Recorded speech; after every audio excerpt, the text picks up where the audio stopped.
Welcome to Now Hear This. I'm your host, Chris Spangle. Now Hear This is a conversation with leaders in Indianapolis that are working to improve the lives of Hoosiers. Our goal is to empower you to join in their work and make a difference while informing you about the unseen aspects of life in Indiana. If you miss an episode, you can listen via podcast at nowhearthisindy.com. And we are continuing our conversation here in Black History Month as part of our Brilliantly Black series, which highlights Black businesses and community leaders. And the U.S. Army is a presenting sponsor. And if you want to know more, please go to real983.iheart.com and check out the page there. My name is Chris Spangle, and today we have a special treat. Today, we are speaking to Major General A.C. Roper, who currently serves as the Deputy Commanding General of the Army Reserve at Fort Bragg. Thank you so much for joining me, Major General Roper. Well, thanks for having us.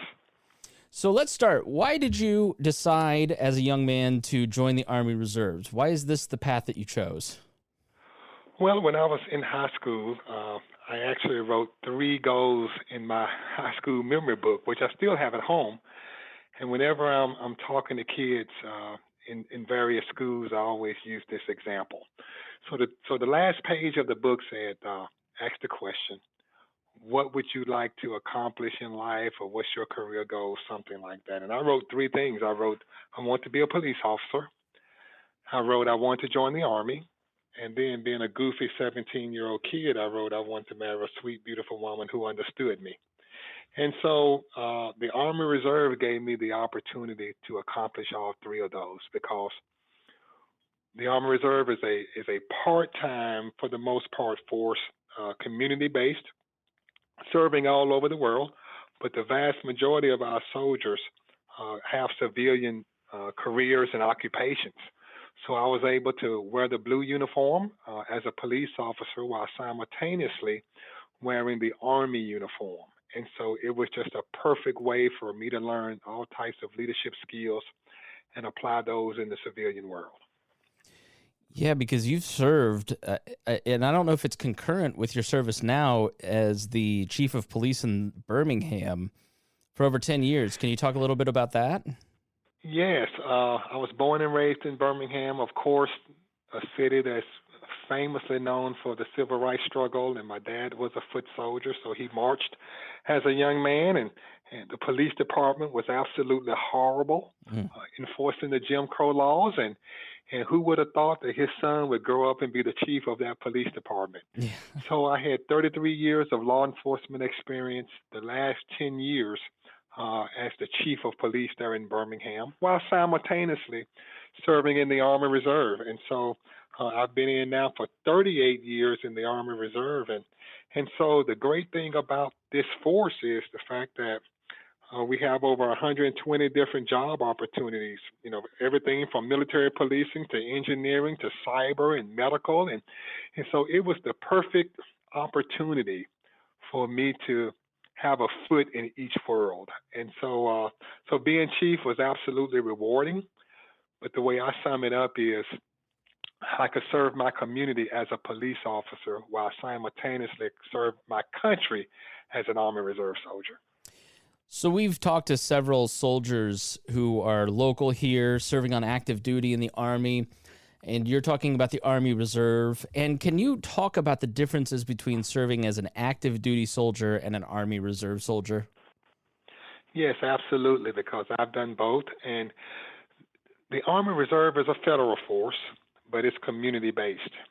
And so it differs from the active component, what's normally referred to as active duty, in a couple of ways. A major difference is that more than 90% of our force is comprised of soldiers who balance their civilian careers with their Army Reserve service, sort of like me, being a police officer while also serving as an Army Reserve soldier. But that's a strength for us because as a result, the Army Reserve, brings a lot of specialized skills to the fight. And we also bring those civilian acquired skills. So not just what the Army teaches us, but also what we learn on our civilian jobs. And all of that makes us a better fighting force. And so where the active component, active duty, is installation-based, for example, Fort Bragg, Fort Hood, Fort Benning, and those types of things, we're more community-based. And so our soldiers and their families are woven into the fabric of that local community. So they're in Indiana, they're woven. I mean, they live down the street, they work down the street, and so you get to really rub shoulders with Army Reserve soldiers much more than our active duty counterparts. So February is Black History Month, and I want to know what that means personally to you and professionally. Now, that's a great question. And just let me simply say, this month means so much to me because of the lineage of my family. So let me reflect for just a moment as an Army Reserve soldier. My granddad was a Buffalo soldier during World War One.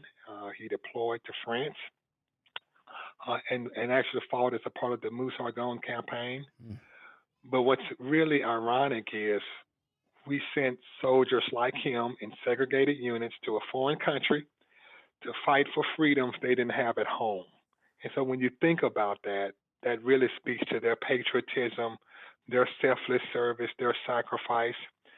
But here it is now, 100 years later, his grandson is now a two-star general in the Army Reserve. And just a couple of years ago, I had the opportunity to lead our delegation when we commemorated the 100-year commemoration of the ending of World War One, and I got to walk the same battlefield as a two-star general that my granddad walked as a corporal.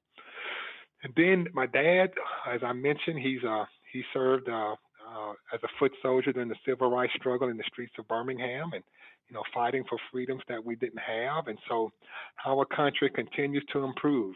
We're not perfect, but we have improved. We've had so much progress, and I'm an example of that.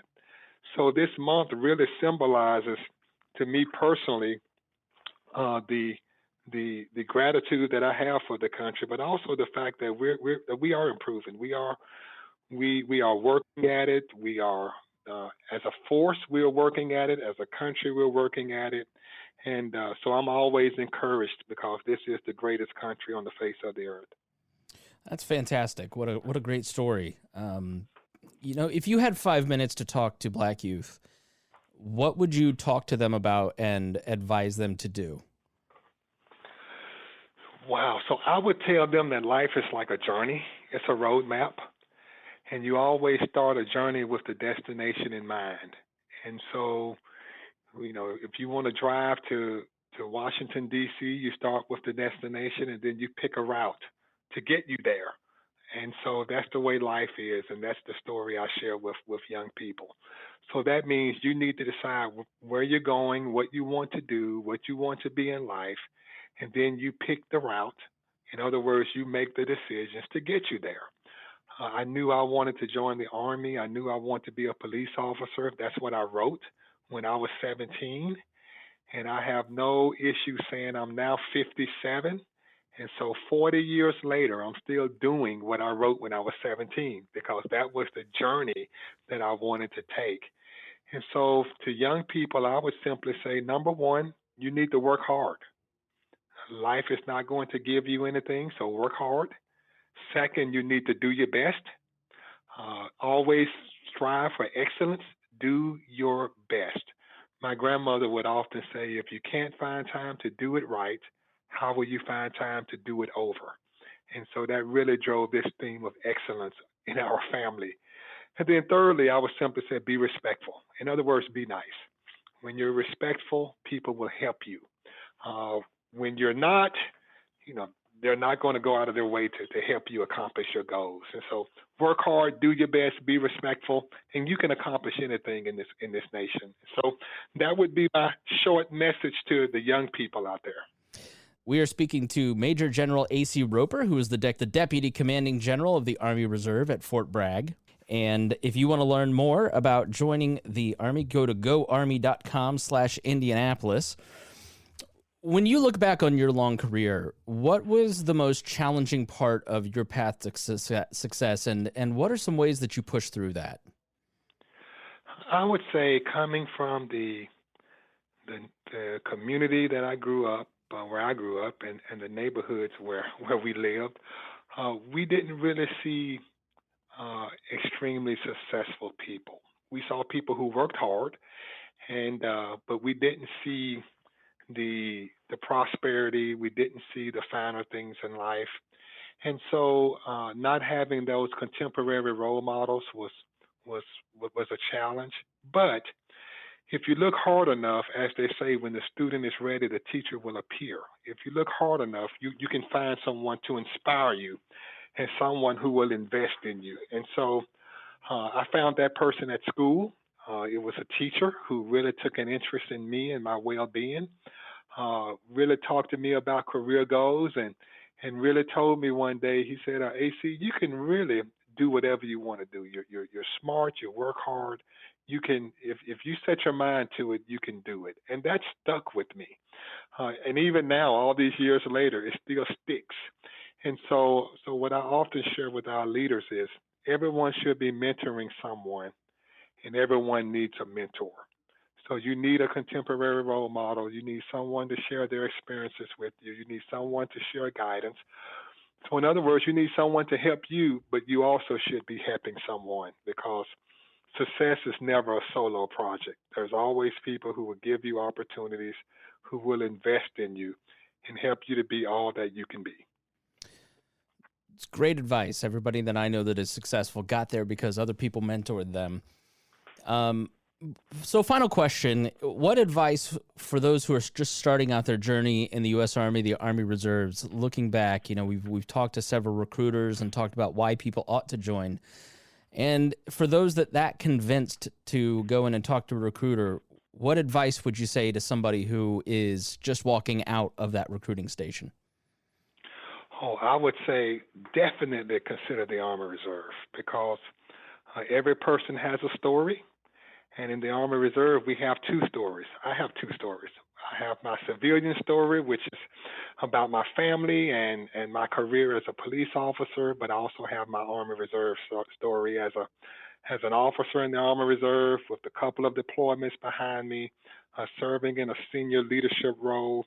And so these stories are unique and they're special, but they give us diversity of thought, diversity of opinion, because we need a high-quality, diverse force. So regardless of your gender, your race, your ethnicity, we're all about standards, and your performance is what matters.